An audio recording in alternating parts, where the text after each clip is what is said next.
What's going on, guys? This is Matt Marinoff for Real Estate Recovery Group. I'm super excited to have my next guest on today. And one of the reasons why I wanted to have this young lady on is because I understand passion.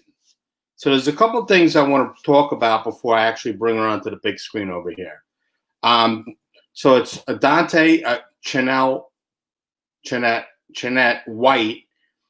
She's a prominent realtor, real estate entrepreneur in the Metropolitan New York City area. But I have to say, it's not only New Jersey, New York that she focuses on. She actually focuses on things outside of the area. Okay, with over 9 years' experience, Dionte is known for specializing in residential, commercial, investment real estate, and commitment to providing clients in the highest level of care of customer service. Gets better, guys.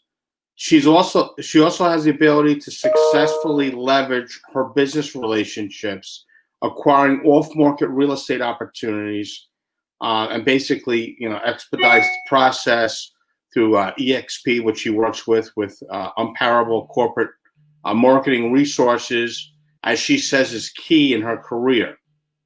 She's devoted her needs to real estate buyers, sellers, renters, investors in the metropolitan area, the New York, New Jersey area.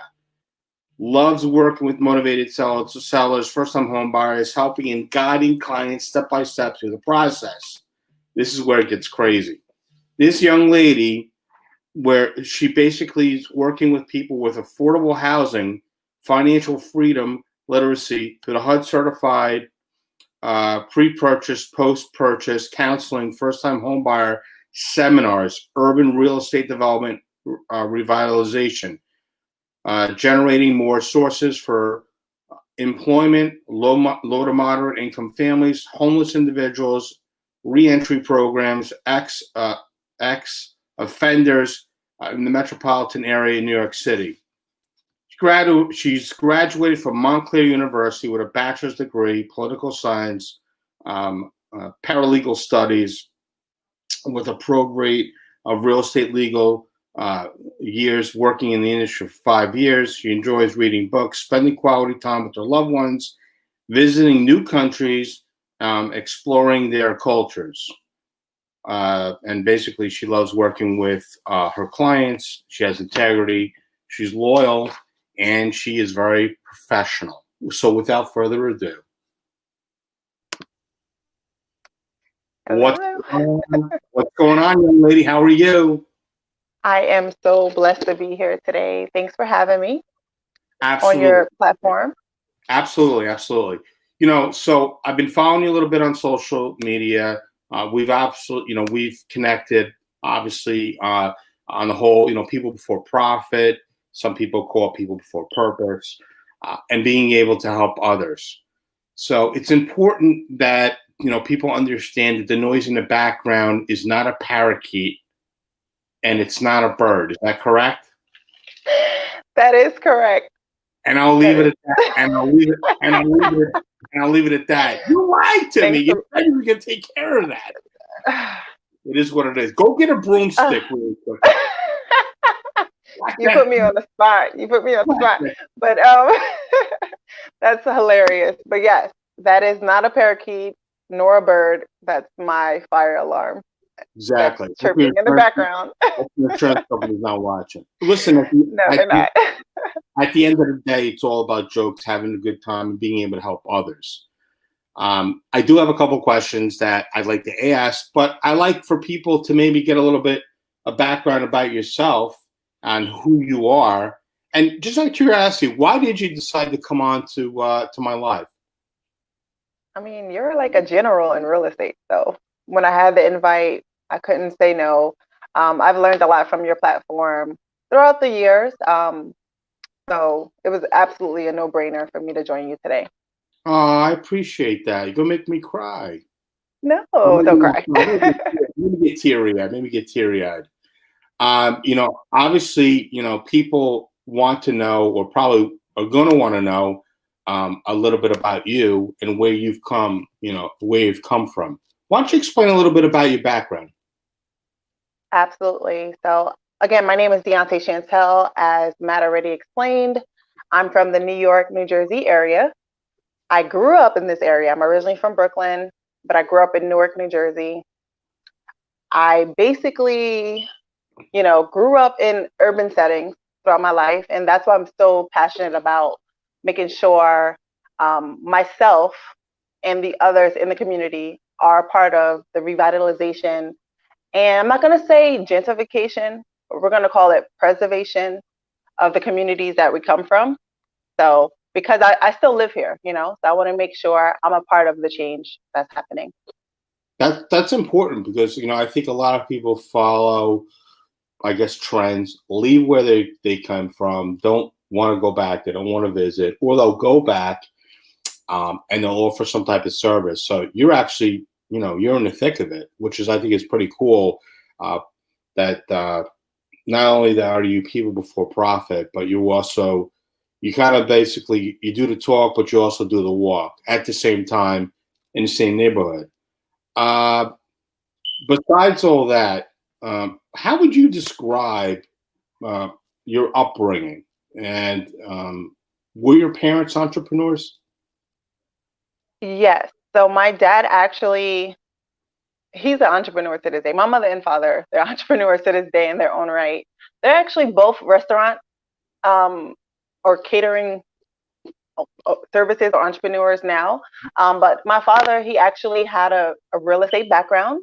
Unfortunately, he wasn't a part of my life growing up, but somehow I still ended up in real estate. I guess it was in my calling. So he was actually a really big investor in the New York City area. He also had a mortgage brokerage. He had a lot of different streams of income from real estate, and I didn't know about it. But somehow I got into real estate regardless. I was able to get educated through other means of resources. I had some friends that introduced me to the industry back in 2011. Mm-hmm. And to take it back to my parents, they're both hustlers. That's what I can say. So I guess that's where I get it from. Mm-hmm. And they both have great hearts. And for the most part, my upbringing was, I would say it was great. I had everything I needed. And what I can say, although I wasn't really exposed to a lot of wealth, I was exposed to the notion that you have to go to school and get a good education. And, ultimately you'll make, a living for yourself. So I can say they instilled, well, at least my mother and my grandmother, they instilled education. And that's why I do have a bachelor's degree. And I did have the aspiration of becoming an attorney. So I should have been a lawyer, but I feel like real estate was really my calling overall. I could actually see that with you. I could see you as a judge and the jury. I wanted to be a judge. Yes, I wanted to be a judge. I would have eventually become a judge in New Jersey. And I'm only 31, so sky's the limit. I can still do it if God calls me to do it. You're a young girl. You're a young girl. Yes, I am. So let's get into it. How did you get started in the real estate industry? Yes. So believe it or not, I worked at AT&T in the retail store while I was in undergrad. And, I pretty much was just a salesperson. So I had that customer service and sales background, and I hated it. Let's just be honest. Okay. I had a good friend, one of my really good friends who was like an angel that came into my life. She was like, you know what? I know you hate your job. You're about to graduate from Montclair State. You already have the sales background. How about you try real estate? And I said, okay, let me get licensed. Let me try it. I always loved the culture and just looking at houses and looking at magazines of real estate. I never lived in a house per se, like in my own house growing up. So I just love going to other people's houses. I just love the feeling of real estate. And I got into it for all the wrong reasons. I knew it would make me money, but I just developed this love for it. And in that meantime, me becoming a realtor back in 2011, remember I said that I was going into law. So when I got tired of being an agent at that moment, there was a real estate paralegal job that came up. And because I had a real estate sales background, they was like, oh, you must be qualified. So Then I got into real estate law and probate law. And I did that for 5 years in corporate law too. So I did that consistently for 5 years. And while I was in that position, I actually learned about real estate investing. I went to a fortune builder workshop. And they really opened up this can of worms of gaining wealth through real estate, becoming financially free through real estate. And also, they just had a whole 7-year plan for me. Like, yeah, if you do this, by the time you're, I guess it would be 32 or 33, you will be financially free. You will be able to retire. So no one ever broke anything down for me like that before. And I was very enthused by the situation. I didn't sign up for fortune builders because I couldn't afford to at the time, but that didn't stop me. I continued to learn on my own, and I learned through a lot of failing. I learned through a lot of mistakes, and also through great partnerships. So I became a wholesaler. I started really going hard in wholesaling. I started when I was in a relationship with my daughter's father, but I started when we broke up, and then I lost my job at one point. So I just started really doing the research and implementing the losing my train of thought, the practices of real estate. And then once I got hired at another job, I just was like, all right, I have the money to invest or to get even more knowledge. So I wound up just networking on Facebook, finding buyers on Facebook, and I actually found one of my first deals on Facebook, and I made $10,000, and the rest is history. That's pretty much the story behind me really getting into real estate during that 5-year period of becoming an agent and actually starting to become an investor in real estate. You can hear me? I can hear you. I can hear Okay, you. just making You're sure. only 31 years old. You've already lived like 3 lives already. Yes. And I have so much life ahead of me. God willing. 100%. Why did you choose the real estate industry as your vehicle to either help others and also make money? Yeah. So initially, and I have to be honest, initially it was about the money.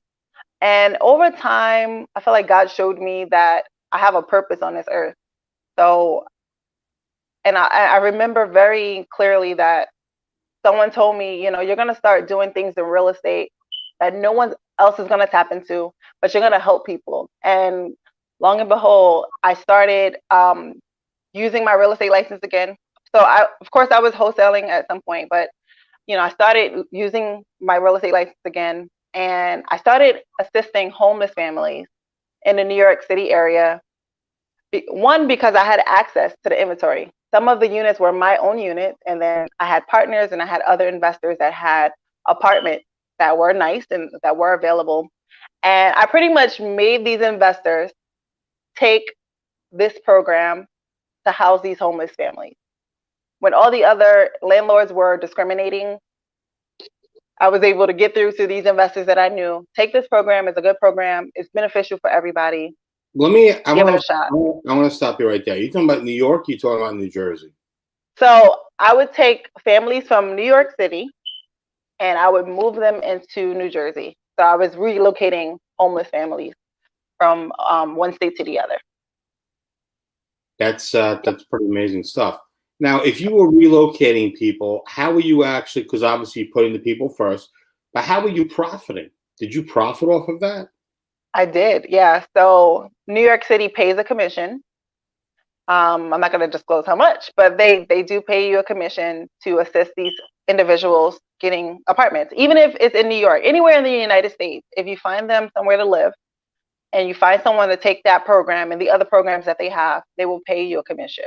So I was compensated. Let me get this straight. You're telling me that you have single-handedly helped people that were homeless and put them into homes?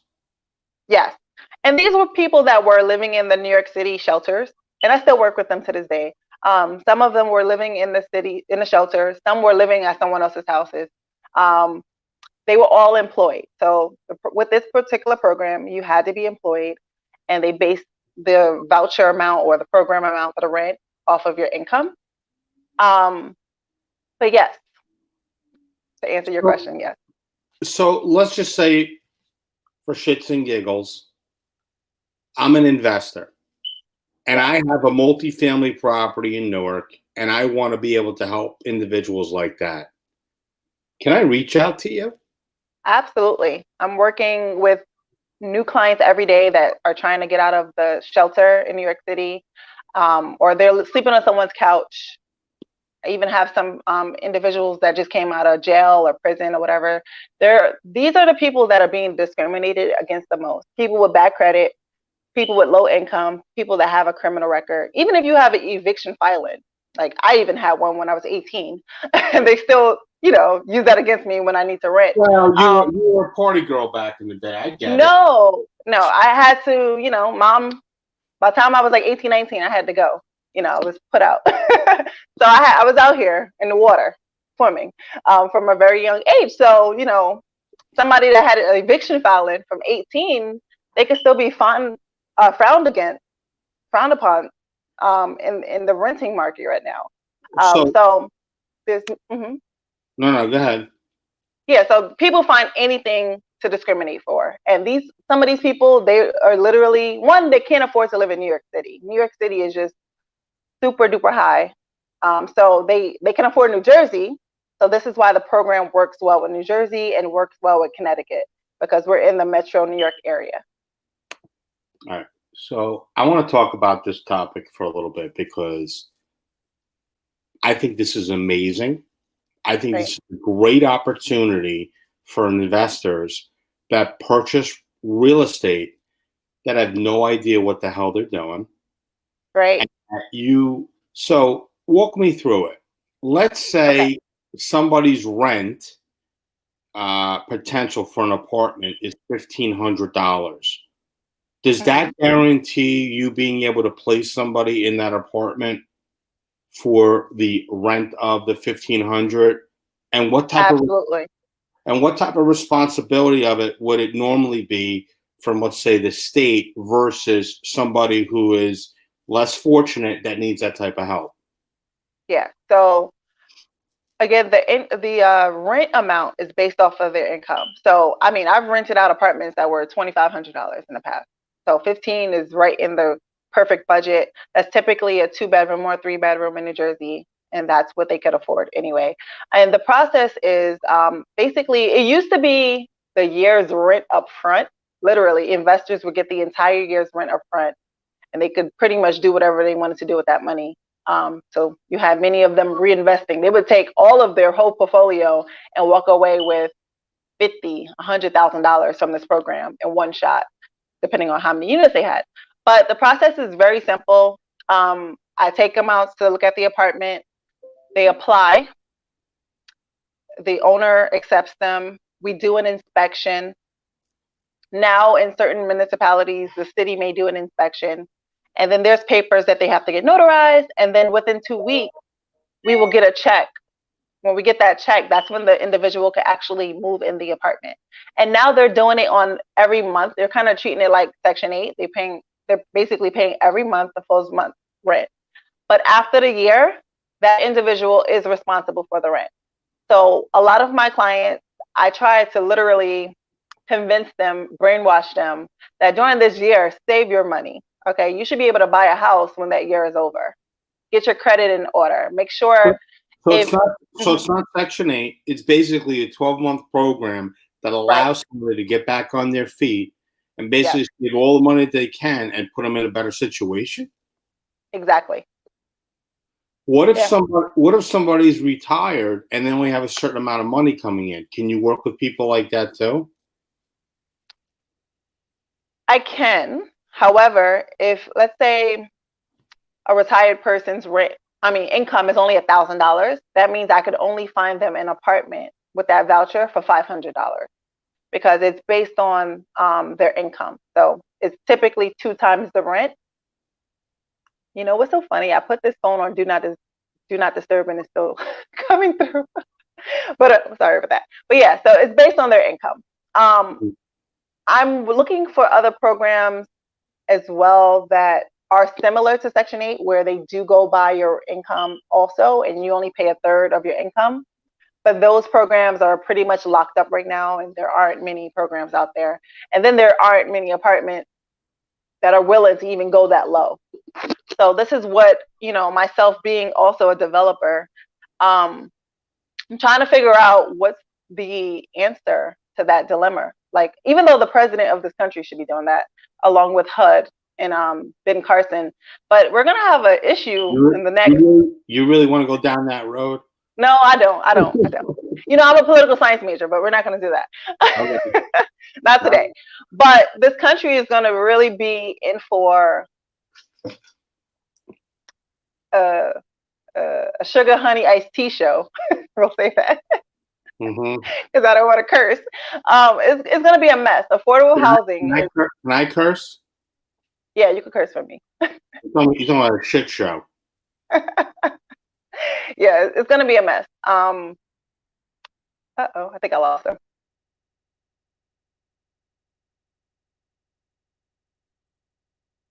Hello?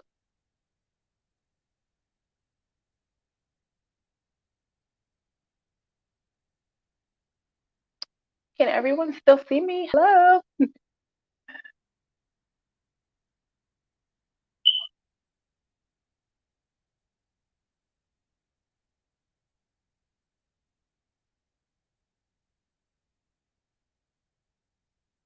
I'm not sure what happened, but I hope everyone is well.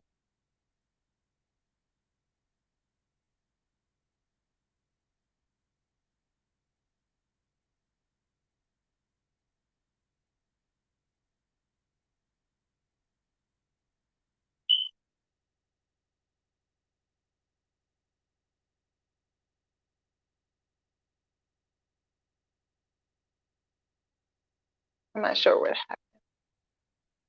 But hi, everyone. I pray all is well. We're going to wait for Matt to come back on. And in the meantime, thanks for checking out this Facebook chat or live. And I look forward to working with some of you investors out there and or other agents that may have clients that are in need of apartments. Or if you have owners or investors that have apartments, definitely reach out to me as well.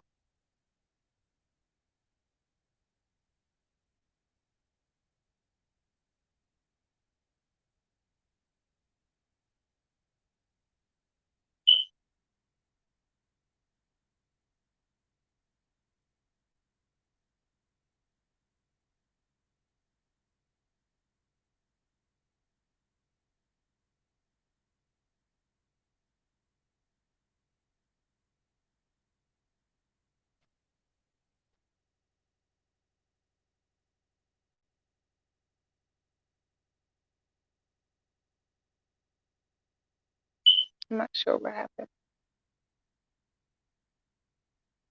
Let me see if I can see some of your questions on Facebook.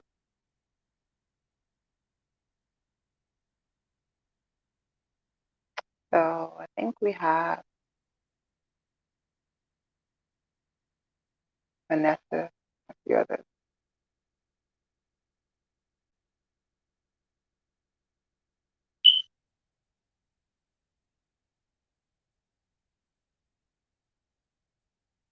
I don't know what happened.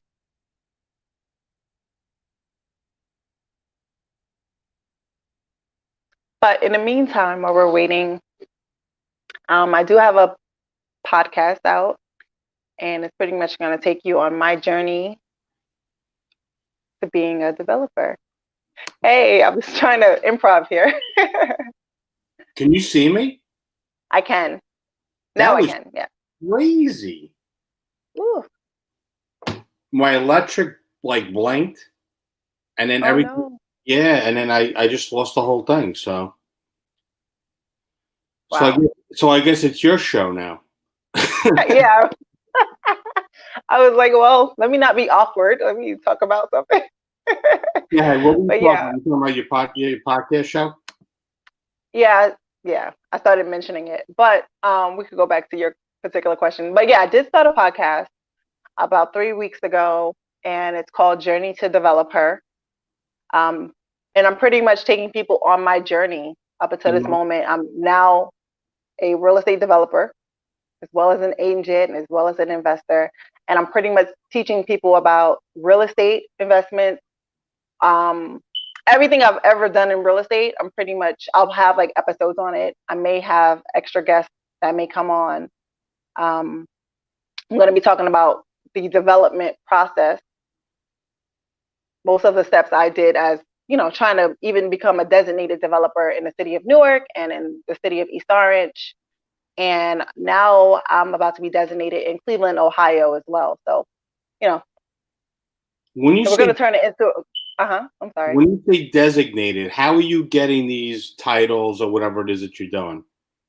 Yeah. So the city of Newark, along with, I believe, East Orange, New Jersey, they had a ordinance a couple of years ago, and they were looking for female minority developers. Okay. And me having a real estate background, me having a lot of valuable partnerships, and me having the experience as also a rehabber, Okay. I put in for what they call is the RFP. So I had to submit proposals to the city of Newark, telling them that they should allow me to develop in their city. And they have, as we know, the city of Newark has, I think we lost them again, but I'm just going to finish. As we know, the city of Newark has many, many, many abandoned homes and vacant lots. And fortunately, I was allotted a few of those vacant lots to actually build properties on.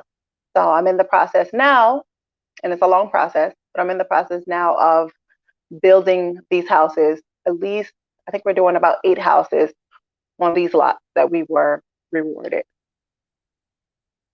So we're going to wait for Matt to come back on again.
Yep, so we'll just wait.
Uh-oh.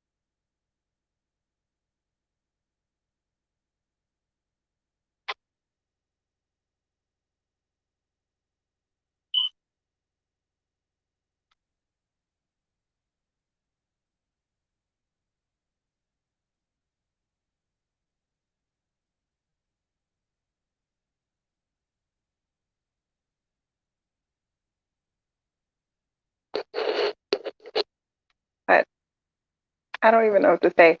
But I guess this is my moment to talk again. Um, so I'll be on this podcast that I have. We'll be talking about, my journey as a realtor, even the practices that I do right now as a realtor, through EXP, which is an amazing company, by the way. And I'll be talking about why I switched to EXP and what I've learned just being a part of the EXP family and part of the EXP world. On my podcast, of course, I'm going to talk about the best ways to buy your first house, the best ways to invest. And we may even talk about stocks or bring stock experts to talk about stocks. We may talk about how to start a real estate fund because those were some of the things I was looking to do over the last year. We're definitely going to talk about real estate development and all of the processes that go into writing a proposal that can get submitted and approved. We have Matt back. Am I back? We have you back. Yo, that is crazy. I have no idea. I'm starting to think. I'm starting to think somebody don't want me to get this message out. Not you, but Somebody's trying the to hold you enemy. back, I guess. Somebody's trying to hold you Yeah, it's fine. I'm sure you can, because what I use, what is it, StreamYard as well. Yeah. So you can always download it and edit those parts out. So Yeah, no, I know. 100%. There's going to be a lot of editing on this one, that's for sure. yeah, but it's all good. 100%. And anyway, all right, so what's motivating you right now? What's motivating you? Making sure everyone understands that they can, one, obtain home ownership. It's not that complicated. Home ownership is gonna, let's just say this: me educating the people, right? I feel like they are lacking education. Some people are lacking education. That's why they're not homeowners. They're not doing the things they need to do to generate wealth for their families, generate a legacy for their families. So I feel like me being somebody that pretty much came from very humble beginnings.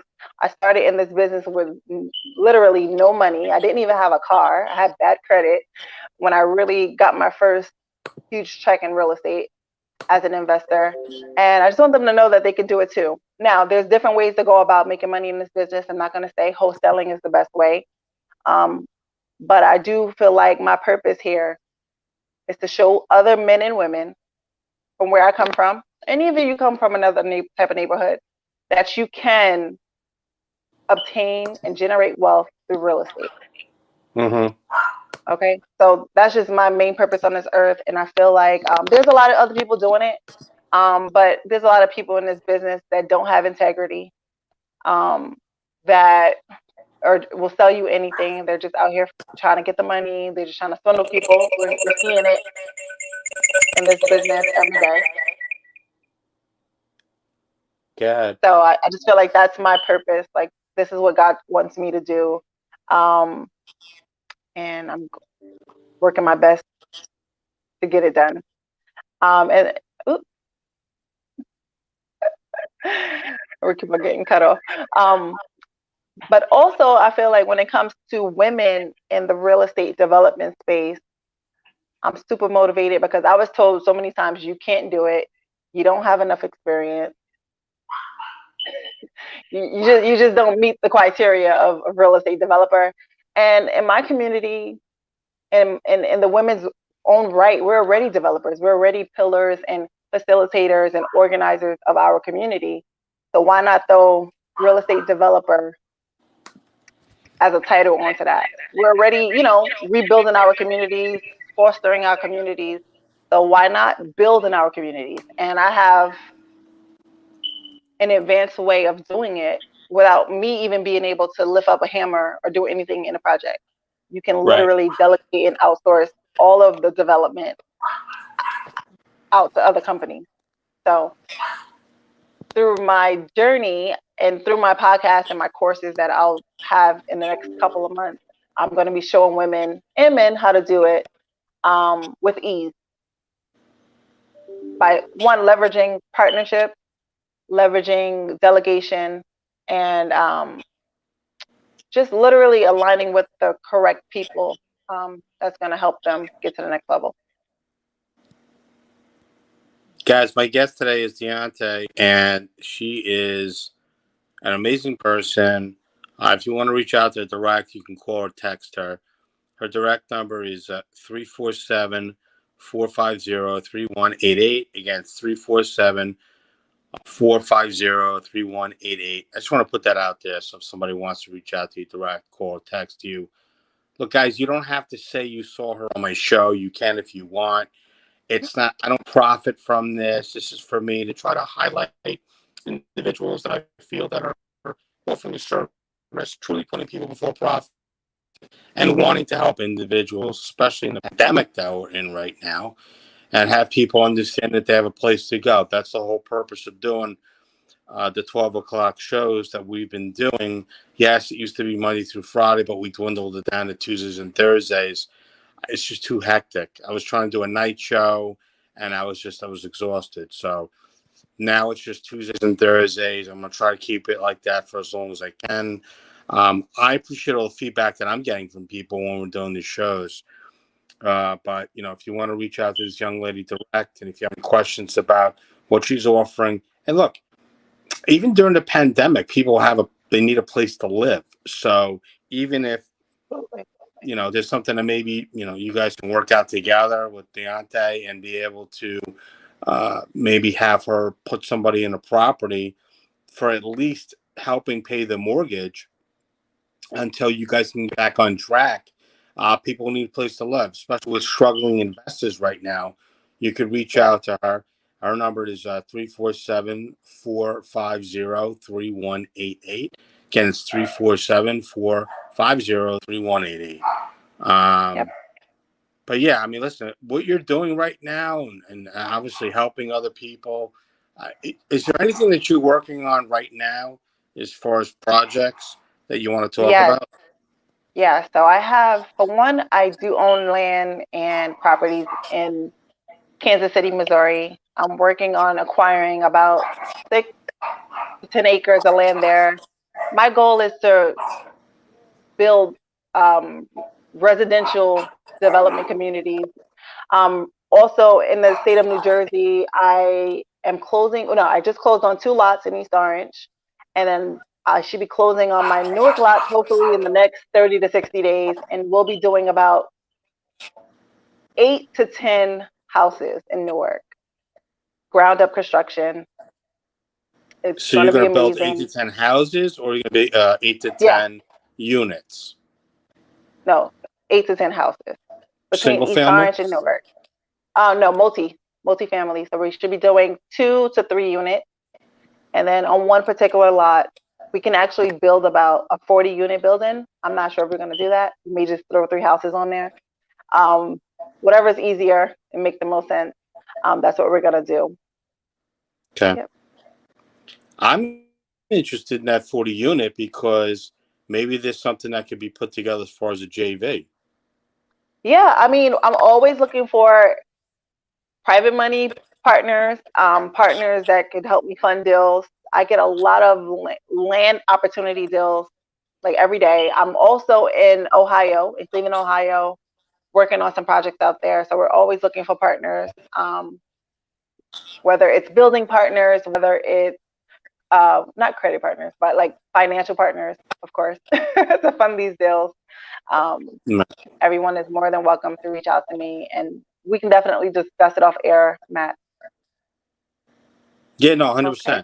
Look, the show is about, offering ideas, opportunities for people. So even if it's not me, if it's somebody else that, wants to find out more about the projects that you have to offer, you don't have to go through me. And I know some people are asking or questioning, dude, like, you don't want your taste, you don't want your piece. The 12 o'clock show isn't about money. It's about helping other people and literally putting people before profit. Some people understand that concept. People don't. I have a dog in the background. I would love to give away. It would cost a lot of strife in my house, so you'd have to basically break in the middle of the night and steal it. Are you looking for a dog? Oh goodness. I actually gave away my dog. I'm bad. But I gave it to someone that needed a dog. Okay. So she's still in the family. She's just not in my house. That's the best way I can put Got it. it. How did you get into real estate development?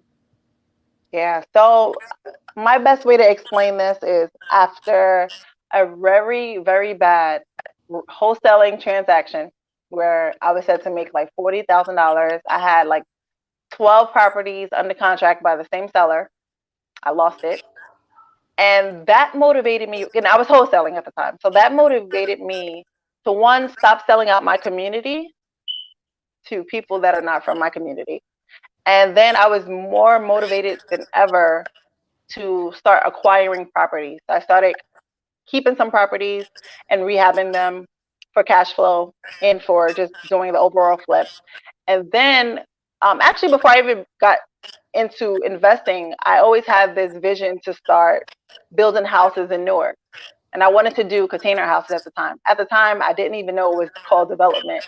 Um, but ultimately, after losing money and wholesaling and giving away the goods in my community for pennies, right? When I could have been making hundreds of thousands of dollars, I decided, you know what? Let me start keeping these properties because I'm finding the properties first anyway.